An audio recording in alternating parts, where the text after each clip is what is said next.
Hey, welcome to this episode of Sailing Nikau. We've just left Guadalupe and we're sailing out to, well, the English translation is Island of the Small Land. Don't ask me how to say that in French. Maybe you can let me know. There are little fishing traps everywhere, literally little traps. These buoys that we could easily go over. We've already got one stuck around our rudder and got it off, and so we're on constant lookout making sure that we don't hit another one. The entrance into this little beautiful atoll of reef and amazing snorkeling is only about 2.5 meters. We draw 2 meters, so that means we're going to have about half a meter under the keel, and it's a real tight entrance too, but we're told by friends it's completely doable and it's a must-see. So let's check out this beautiful little low-lying paradise.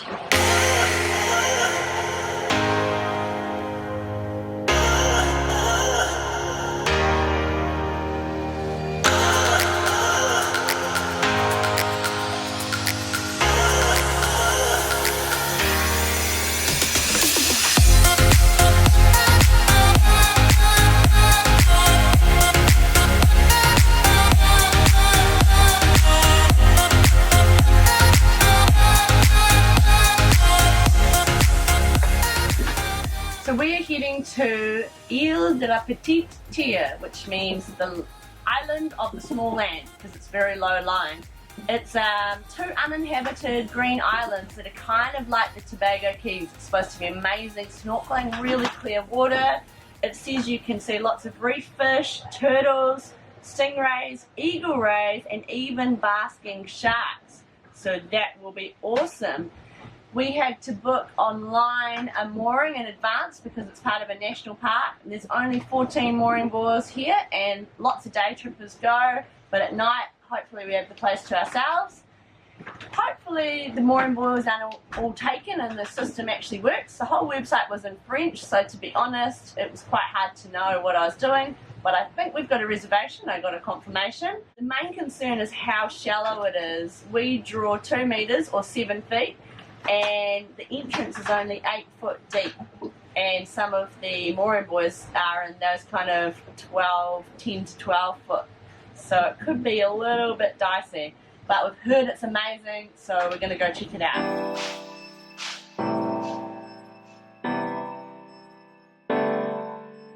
Far away, like we become more than in, like diamonds, jealousy. We let it flow, destiny, you know it come. People just look at their problems, they don't care about you. How beautiful is this place? I mean, the color of the water, I hope you guys can see it.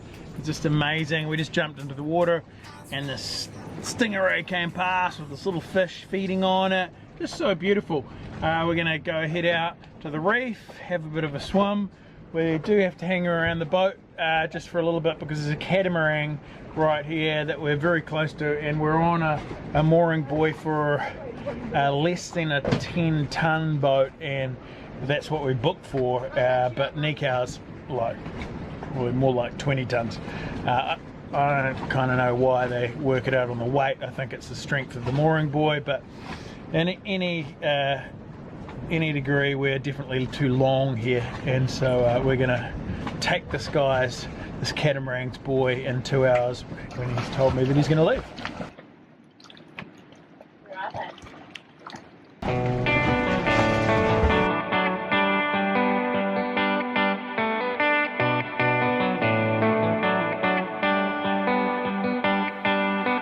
Despite how you feel, I've been keeping you tight.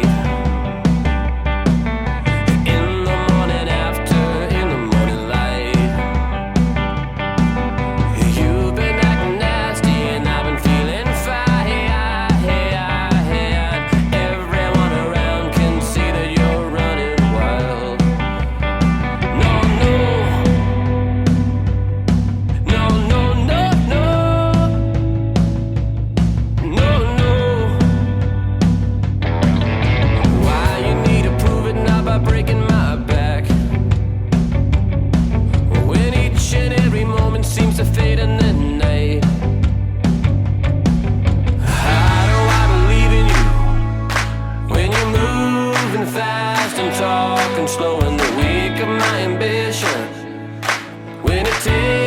time to realize with everyone around you. Oh no, where do we go from here?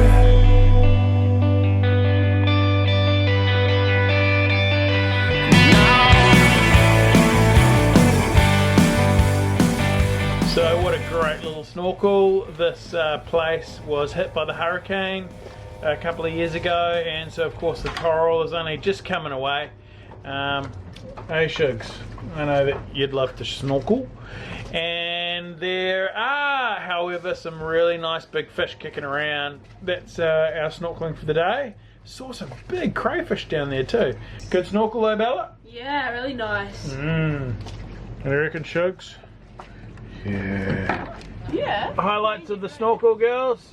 Oh, the crayfish. The amazing big crayfish. If this wasn't a marine reserve, we would be eating. We couldn't show them the So real much. cool crayfish though. Oh no, the GoPro ran out. The GoPro, when I came I could see you guys and you were like all like, oh, and I was looking at you because you were panicking. I was trying to show them a cool comp. And then I looked over there, I was like, whoa, barracuda, massive teeth about this long. It looked like it was going to eat us. It was about the same size as David. Yeah.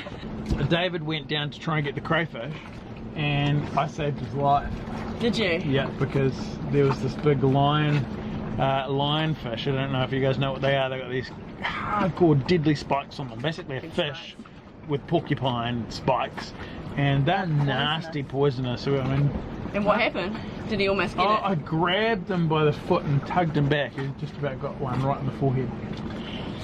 Dangerous. Would have been going to And we hospital. saw some turtles, a few turtles. Yeah, swam with a few turtles. Swam with a few turtles. They were really cool. And someone swam up to me and freaked out when she saw the barracuda. It had teeth, She like as big as your fingers, and it was like, she was like it was gonna, bear like, hugging get me you. underwater. I was trying to fend the barracuda off with the GoPro, and I couldn't even do that because you were bear hugging me. Oh, I was like, Dad is a protection shield. If I hug him from behind, What it dads will are eat for. him first. That's what dads are for, right?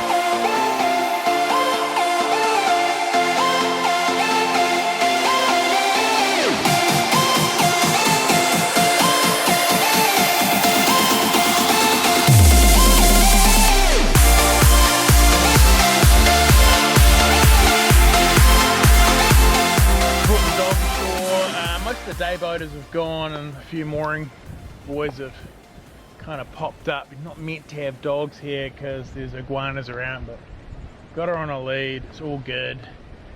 And we're even abiding by the don't take the dinghy on the beach rule. There's a lot of rules here in France. A couple of French people have been telling us off, but you know, when in Rome, When in France? when in France, just listen to the French. Not a good idea to take a dog on an iguana hunt, is it? How am I going to see any iguanas if I can't take the dog anywhere because it's the wrong way? Not actually a track. It's just into the bushes. For an iguana hunt, you have to whisper. We're gonna walk up to that lighthouse, eh? Yep. We saw that a long way off, long before we saw this island because it's so low. An iguana.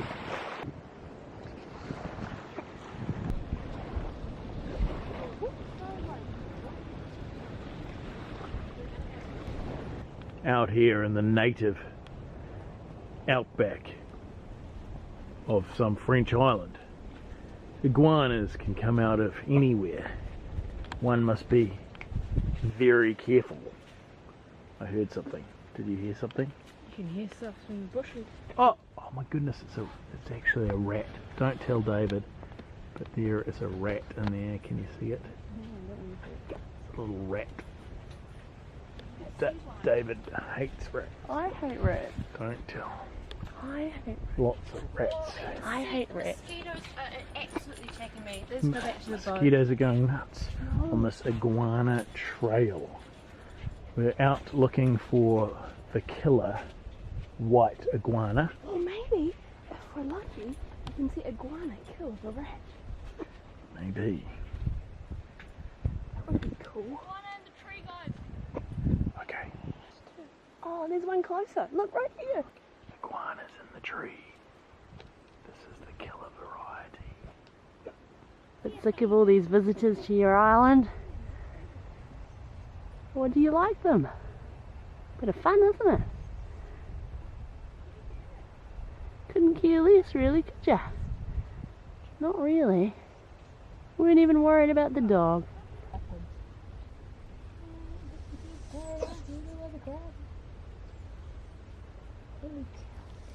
What's wrong with Coco, Josh? Got bloodlust. Why has she got bloodlust? What happened? Yesterday she attacked a chicken. And we saved it. We didn't save Coco from an angry dude who came up and kicked it. But now that she's seeing all these lizards, she's just going mental.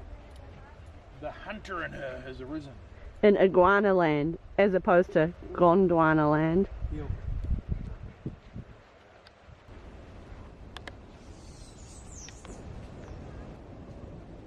There she is, Nikau on her mooring.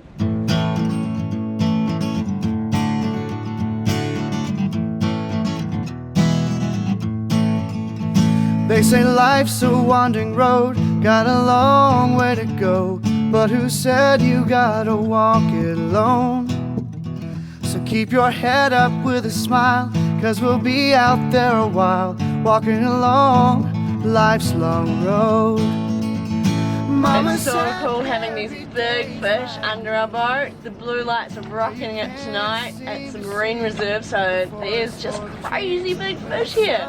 It's pretty, actually kind of scary. Bella's gonna jump in with them, which seems a bit like bold, but she's that kind of girl, so I'm proud of her for that.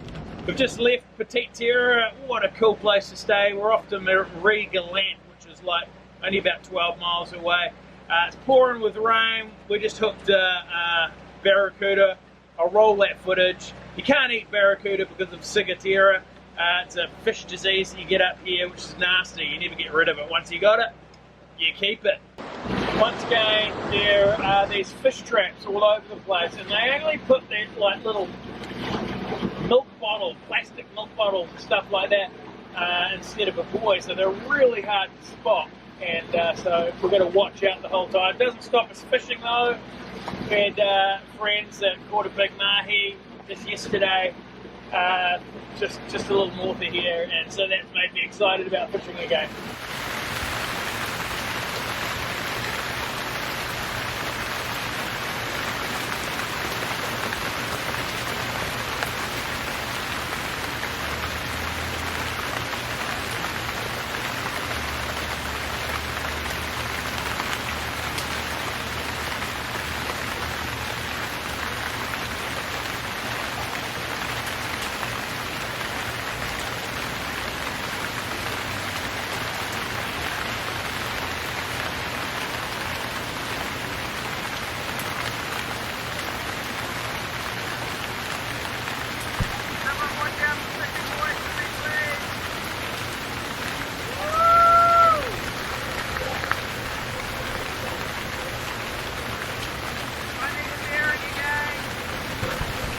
The rain stopped and we've arrived to the island of Marie-Galante. We motored up the wild west coast and saw the amazing cliffs and things, and now we've found a little bay. We're hoping for a bit of a snorkel, hoping it's not too rolly in here. The pilot guide says it's normally only for day stops, but it's really calm weather at the moment, so we might get away with staying the night here. What are you doing, buddy? Going paddle boarding. Come on, come here. Come on. You want to go on a walk? Taking Coco for a walk. Come on. Go. Go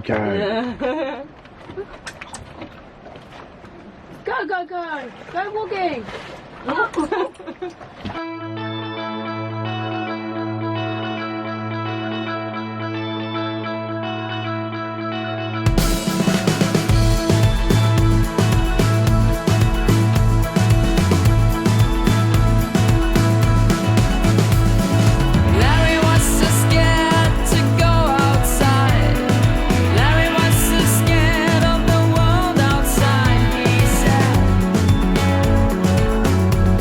At home I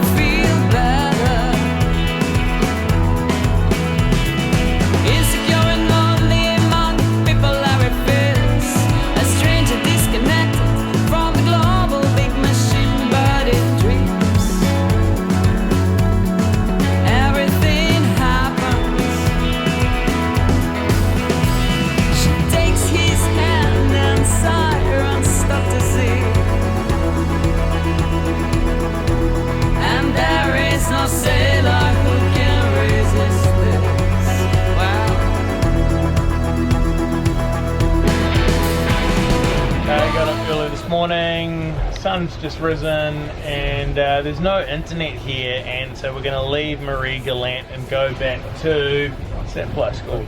Guadalupe. Guadalupe, where there's better internet. Sounds dumb, but it's a 2-hour little motor across here, and then we can do school. We do have to do school, like 9 o'clock. Our kids are pretty religious about it. 9 to 12 every day, but we need internet. If you don't know, our kids do correspondence school from New Zealand. They've got teachers in New Zealand, and it's all very dependent on the internet. We're a little bit worried about the Pacific, going to the Pacific in a couple of months, and we might have to get the books out and do old school homeschooling. But at the moment, it works really well. They go online and the teachers send them all of the work, they send it back, and it's a pretty sweet deal.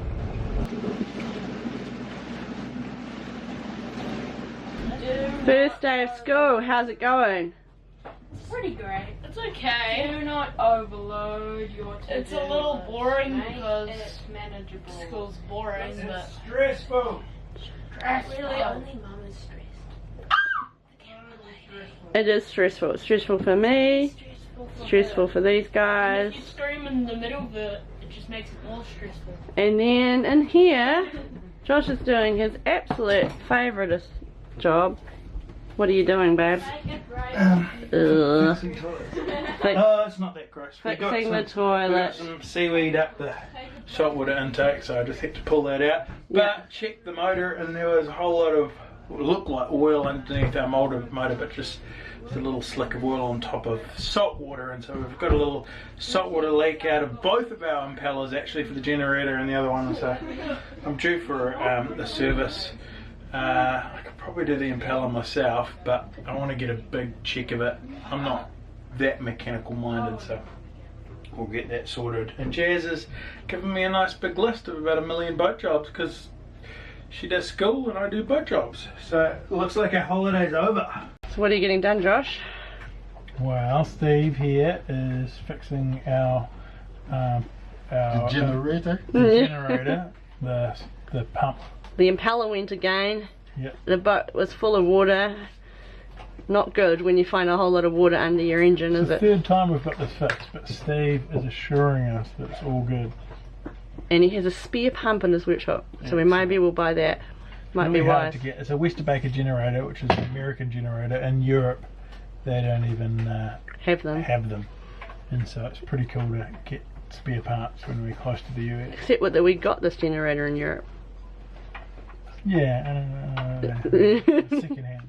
This was in the generator, all that weed, stopping the water intake in this filter. Hence we burnt out our impeller. Again. What's going on, honey? Well, it's about 2 hours later and we still haven't got our generator going because the pump can't suck in water and we just don't know what the problem is. We thought it was that weed, but it's not that. Now we're trying another pump, but technically the other pump was totally fitted with a new kit, so it shouldn't really be that. So, a bit of a worry. You get this a lot on boats, the way where you try everything and nothing works. But it's especially bad when you're paying an hourly rate. Kids are being patient, they've finished school, they're washing up, and then we're off to No Plans, our friends, for dinner. We've been sitting here for about 5 hours now. Yep. Very good. It's working, Got it fixed. but we needed a whole new pump. No idea how much it's going to cost yet. Scared, very scared. We fixed our saltwater pump for the generator. We also had a small leak in the for our main engine, and seal had gone in the saltwater pump for that as well. And that's all good. Went to do some maintenance on the generator and had a look at the anode. Little anode, if you don't know what that is, a little bit of zinc. So any electrolysis attacks the zinc, the weakest metal, opposed to the actual engine itself, and the anode was completely gone. We now have figured out that we need to check that. It says in the manual every week, which I think is a complete overkill. Every month. Every month. Still think that's an overkill.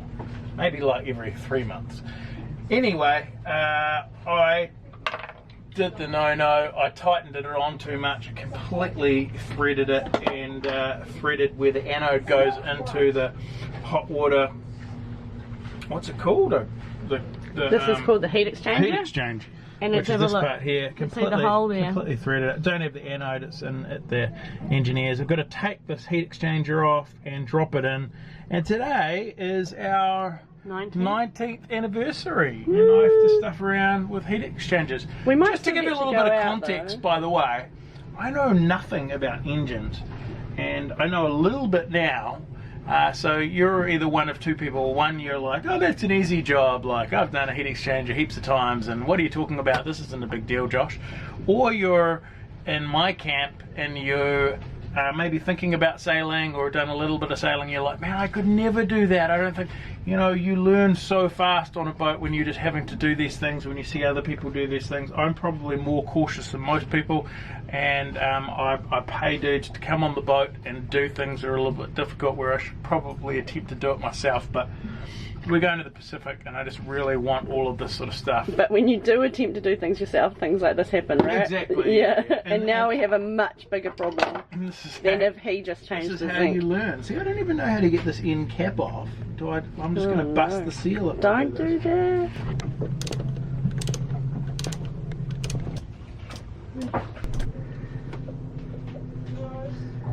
How's it going, Josh? Really hard to get to all these parts. The other side. There's 3 pipes. Coolant's gone. This is salt water. It's going to go everywhere. That's salt water. Oh, you know what?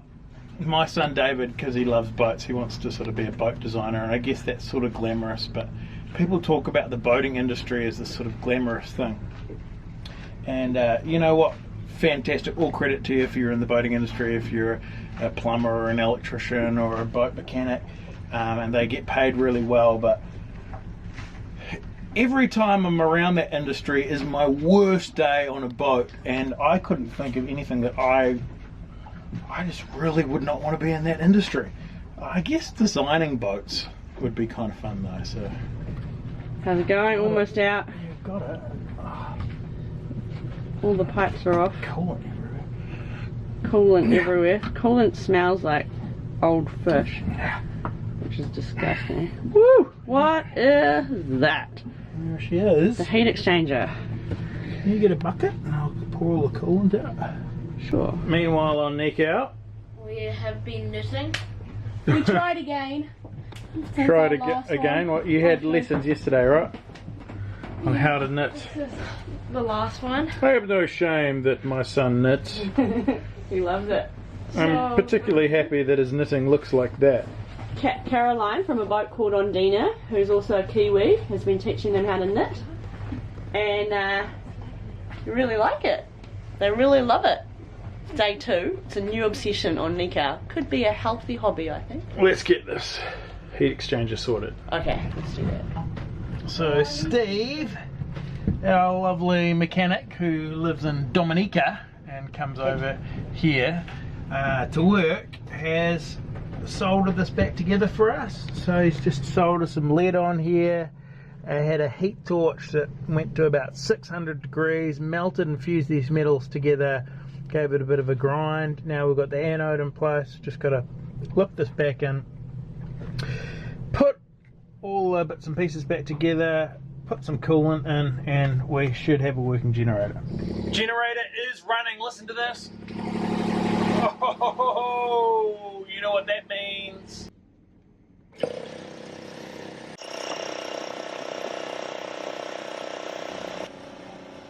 That means the dive bottle can get filled. We are leaving here. Next episode on Sailing Nikau, sailing around the corner to Pigeon Island. It's supposed to be fantastic diving. I hope you've enjoyed the episode. Make sure you give it a good old thumbs up if you have, and tune in next week.